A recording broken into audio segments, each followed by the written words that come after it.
सभी साथियों को नमस्कार।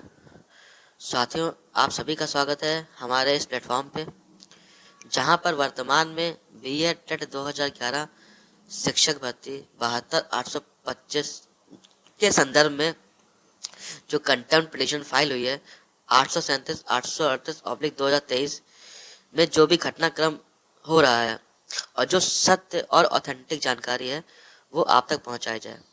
और साथियों, अगर आप चाहते हैं कि ये सभी सत्य और ऑथेंटिक जानकारी आप तक पहुंचाई जाए तो उसके लिए सबसे पहले इस चैनल को सब्सक्राइब कर दीजिए, वीडियो को अधिक से अधिक लाइक और शेयर जरूर कर दीजिए, ताकि इस केस में जो अगवाकार हैं, जो खेवनहार इस केस के बने हुए हैं, उन तक ये सच पहुंच जाए और वो इसके हिसाब से आगे की अपनी रणनीति को तय कर लें, ताकि इस केस में हमारी जीत हो सके।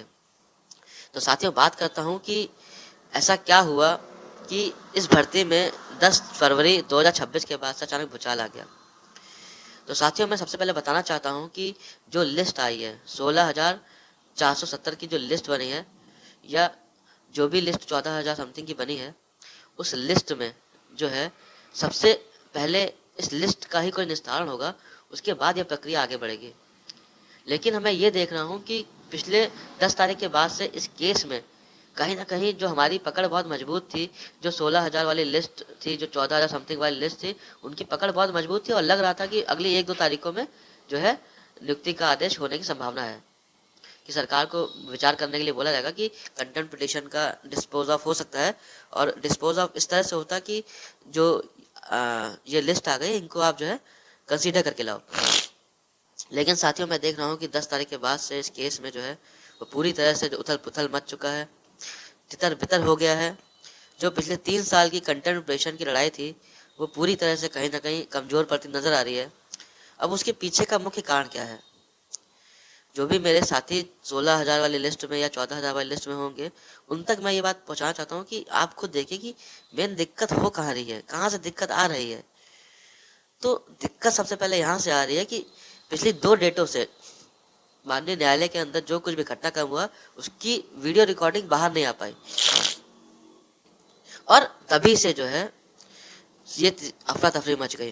अर्थात कहने का मतलब आप समझिए कि अगर वीडियो रिकॉर्डिंग बाहर आ जाती तो सत्य सामने आ जाता, अंदर जो कुछ भी घटनाक्रम हुआ है वो दूध का दूध और पानी का पानी हो जाता।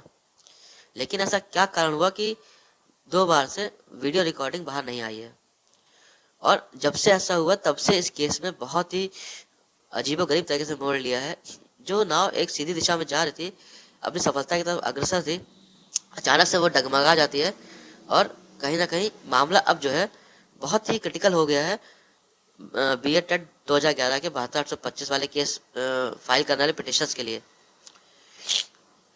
तो साथियों, समझदार को इशारा काफी है और समझ जाना चाहिए हम लोग को कि हम लोग का केस वीक कौन कर रहा है। कहीं ना कहीं इसमें जहां तक मुझे समझ में आता है कि एक बहुत बड़ा हाथ जो है वो चयनितों का है। कुछ लोग इसमें अचयनित हैं जो याची बनाने के मद में इतना चूर हो चुके हैं कि उनको अपनी सरकारी जॉब को भी ताक पे लगा रहे हैं। और कुछ एडवोकेट्स, मैं कहना नहीं चाहूंगा लेकिन हर बंदा समझ सकता है कि कुछ एडवोकेट्स की भूमिका भी इसमें कहीं ना कहीं संदिग्ध दिख रही है। तो साथियों, अब ये बात आपको सोचनी है कि आगे का रास्ता कैसे तय करना है। मैं आपसे सिर्फ इतना कहना चाहूंगा कि अधिक से अधिक जो है आप इस केस को जितनी जल्दी खत्म कराने के प्रोसेस में शुरू हो जाएंगे, उतना जल्दी कुछ रिलीफ मिल जाएगा। लेकिन अगर ये केस 2-3 डेट और टिक गया तो हकीकत मानिए केस खारिज ही होगा और किसी को कुछ नहीं मिलेगा। जो 3 साल की मेहनत है और जो 15 साल का 14 साल का वनवास है वो खत्म कभी नहीं होगा।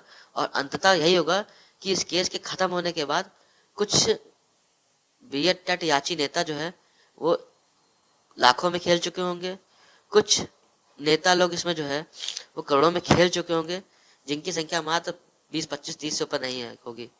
लेकिन उसके अलावा पूरे जो 16,000 की लिस्ट में जो साथी हैं वो कहीं ना कहीं जॉब से वंचित हो जाएंगे। तो साथियों, मैं फिर कहना चाहूंगा, और ये आज मैं वीडियो उन तक भी पहुंचाना चाहता हूं जो ये समझ रहे हैं कि ये केस जितना लंबा खींचेगा उतना उनको जो है पैसा मिलेगा और याची बनाने के नाम पे वो लूट सकेंगे। तो आज मैं आपको एक बात बिल्कुल क्लियर करना चाहता हूँ। अगर 10 तारीख को आप जो है सुप्रीम कोर्ट के, अगर आप प्रेस वाले ग्राउंड में आए होंगे तो आपने देखा होगा वहाँ करीब कई सैकड़ों लोग थे जो यूपी के अलग अलग डिस्ट्रिक्ट से आए हुए थे। कुछ लोग सीके दफ्तरी में थे, कुछ लोग बाहर रोडों पे थे, सैकड़ों लोग रोडों पे भी थे। तो आप खुद सोच सकते हैं कि 400-500 लोग उस समय सुप्रीम कोर्ट के आसपास मौजूद था। तो अगर आप ये समझ रहे हैं कि इस केस को हम खत्म करा के या इस केस को और लंबा खिंचवा के हम आगे याची बना के पैसा कमा लेंगे, तो अब वो नहीं हो सकता। पहले एक मुट्ठी नेता थे, अब 10 मुट्ठी नेता होंगे, और 10 मुट्ठी नेता होंगे तो जो आप पहले जो है 50-50 लाख कमा चुके हो, अब आपके हिस्से में जब 50,000 भी आ रहे तो बहुत बड़ी बात हो जाएगी। घूम फिर के आप सभी से एक बात कहना चाहता हूँ कि प्लीज कृपया करके इस भर्ती में जो भी 16,000 की लिस्ट बन चुकी है, कम से कम उनको पहले लेने दीजिए, उनको पहले उनका हक देने दिलाने दीजिए। उसके बाद जज साहब आगे और भी देखेंगे, ऐसी कोई बात नहीं है। लेकिन अगर आप ये सोच लो कि अगर इस बार ये केस कंटेम्प्ट खारिज हुई तो भविष्य में करोल साहब और प्रसन्ना बी वराले साहब जैसे देवता तुल्य जज कभी नहीं आएंगे, और कहीं ना कहीं ये संघर्ष पूरी तरह से खत्म हो जाएगा। इसलिए मैं सभी लोगों से ये कहना चाहता हूँ कि कम से कम 16,000 की जो लिस्ट बनी है उसको सबसे पहले कंप्लायंस होने दीजिए। बाकी जो लोग अब तक नहीं जागे हैं, जो लोग इस समय हाथ में 20-20,000 25-25,000 लेके बैठे हुए हैं कि हमको जोड़ लो, अरे कहाँ से जुड़ जाओगे भैया?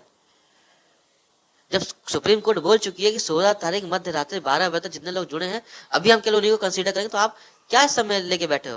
और आपके हाथ में जो लड्डू है ना, इसी लड्डू को ललचाता हुआ देख कुछ बीए टट के गंदे नेता जो है ना, वो उनके दिमाग से नौकरी का फितूर निकल चुका है। वो ये चाहते हैं कि आप जैसे सैकड़ों लोग मिल जाएं और आपका लड्डू हाथ में लेके वो खुद अपने अकाउंट में 85 लाख रुपए जो है वो भर लें, और आप भाई खाली के खाली हाथ रहने वाले हो। तो ज्यादा बड़ी बात नहीं कहूंगा, वीडियो ज्यादा लंबा नहीं करूंगा, बस इतना जरूर कहना चाहूंगा कि सरकारी नौकरी से अच्छा वर्तमान में कुछ भी नहीं है, इस बात को आप मान के चलिए। तो जो लोग संघर्ष कर रहे हैं कम से कम उनको पहले मिल जाने दीजिए।